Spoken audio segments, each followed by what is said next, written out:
Francisco Isko Moreno Domagoso. Kasama rin po ang ating Police Brigadier General Arnold Abad, our District Director.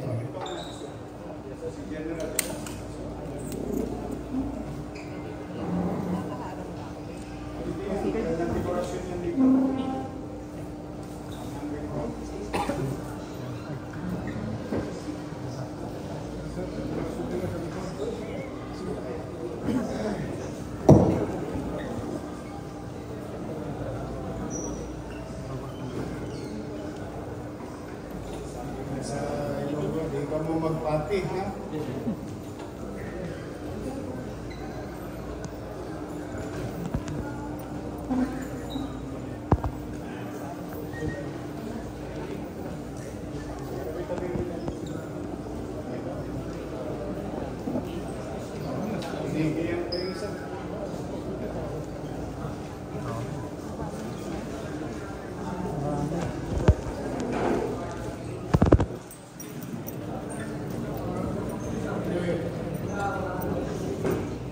Good morning.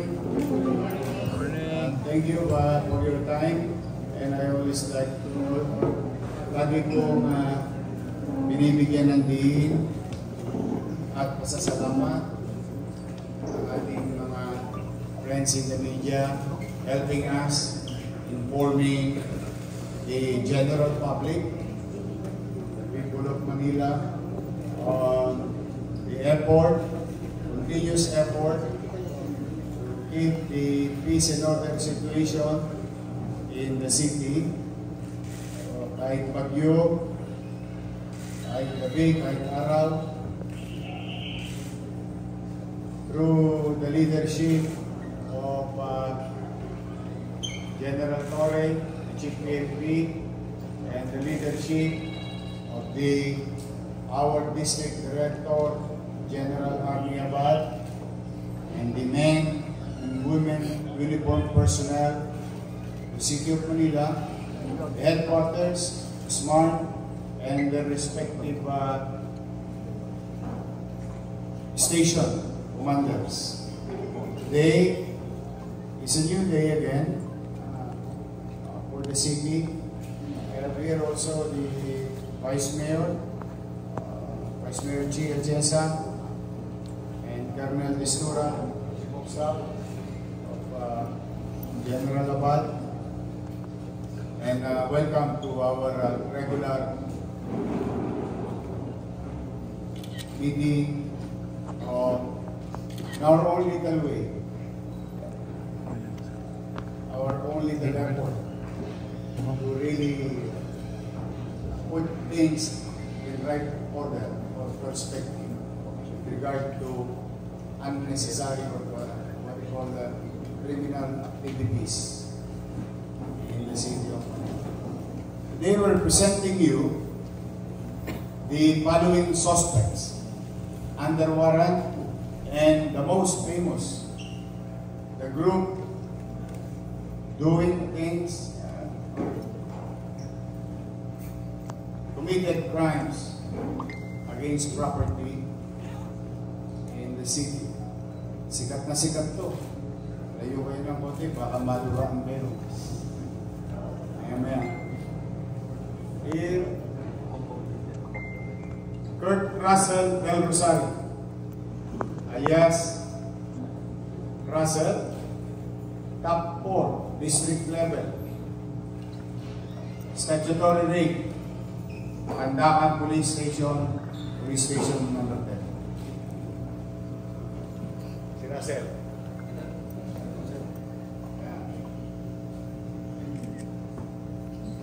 Si Russell ay may arrest warrant with criminal case number R-MNL-25-04220-22-CR issued by Honorable P.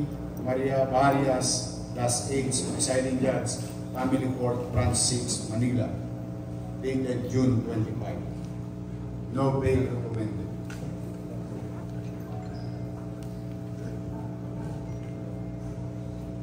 Number 2,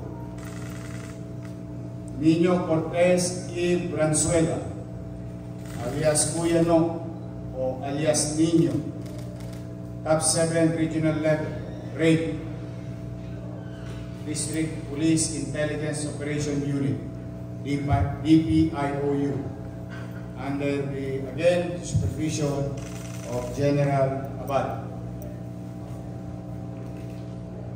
Warrant of arrest with criminal case number R-MNL-18-104285-CR issued by Honorable Marister B. Vedana, presiding judge, Regional Trial Court, Branch 48, Manila. No bail recommended. Another arrest, Jaco de la Cruz, San Basilio. Okay.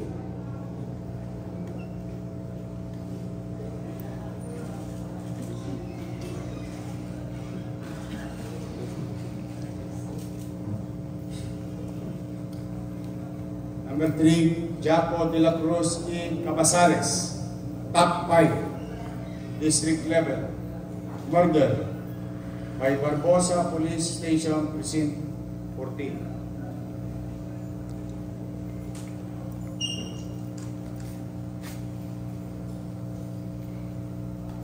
Warrant of arrest issued by Honorable Barry Boy Ariola Salvador, presiding judge, Regional Trial Court, Branch 185, under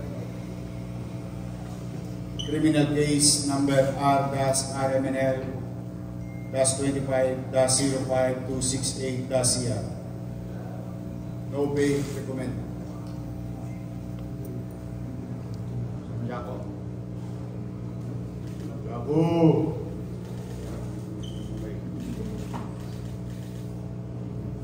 Number 4, Juan Ian Valdemar E. Labadero, Top 1, Station Level, kidnapping.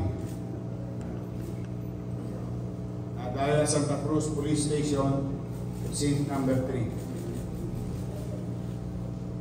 Arrest warrant issued by Honorable Isagani Gomez Calderon, presiding judge of Regional Trial Court, First Judicial Region, Branch 8, La Trinidad, Benguet. Madalit salita po, ito'y nagtago sa Maynila. Dito po namakay. No bail recommended. Paniya. Marilyn Ponce E. Arcajo, Top 2, Station Level, violation of Section 5 and 11, Article 2, RA 9165. Sabihin, nagtotrumpeta po ito. Presinto 13. Kaya pala parang ganyan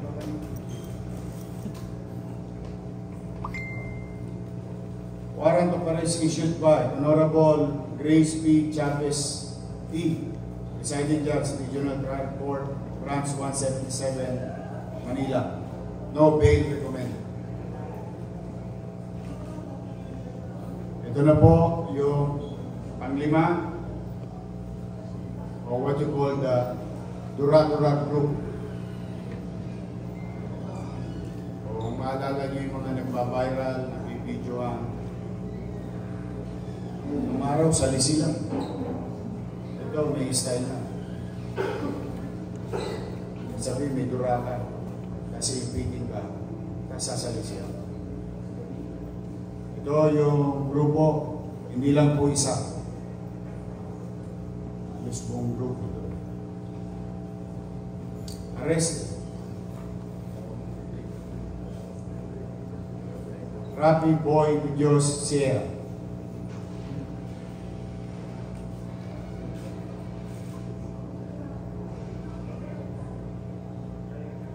Randolph Dato E. Barrel, Kyle Robbie Cachiler Maduli, Jomar Carnate E. Kanyahura,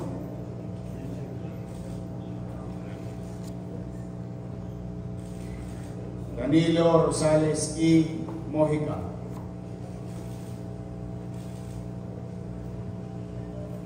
Maria Cristina Luceño E. Bruno. Ayun yung complainant. Sorry. Saan yung complainant?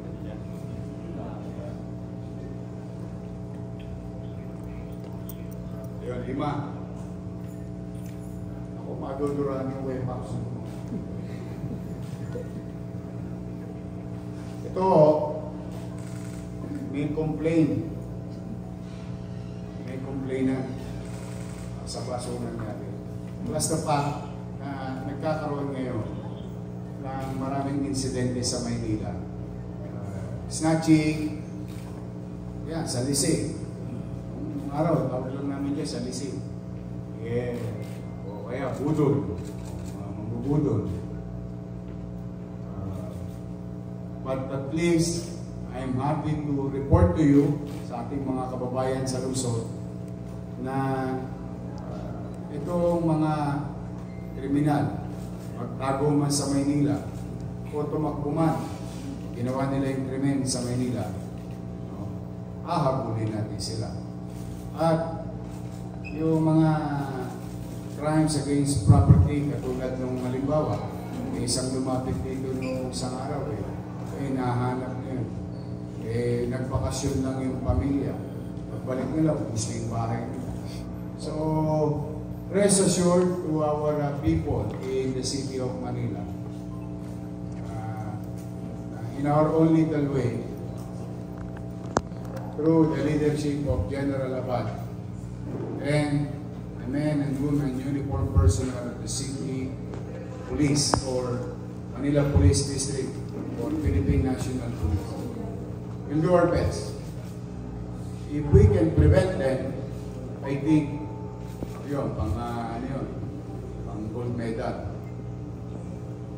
But if we cannot prevent them, we assure you, mamamatay sila ng puyat or walang tulog. Yun ay kamamatay. Dahil hindi po kami titigil hanggat hindi sila napasa sa ilalim o napapapanagot sa mata ng batas. At ibibigay namin sa husgado yung para masabi kung sila ay may kasalanan o wala. But for the meantime, we assure you, hindi kami magpapahinga, lalo na nag-uusap na kami ni General Abad kahapon. Sabi ko pa rin, ito sa lakas ng ulan na ito. Maraming saradong negosyo. Alam mo yung mga tulong days, mananamantala yan.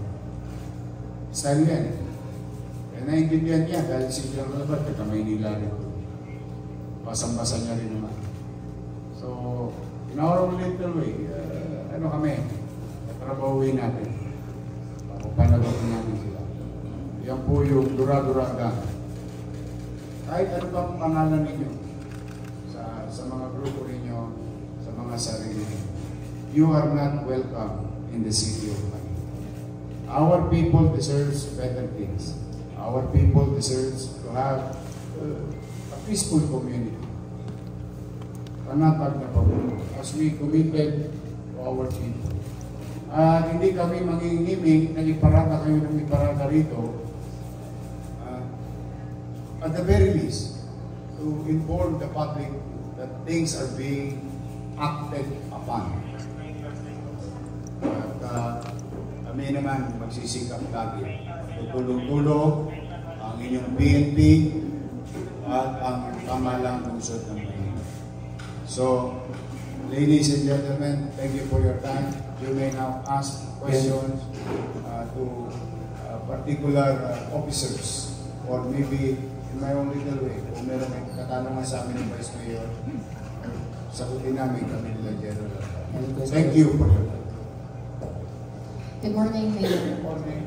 Traditional po from DZMM. Mayor, tanong ko lang,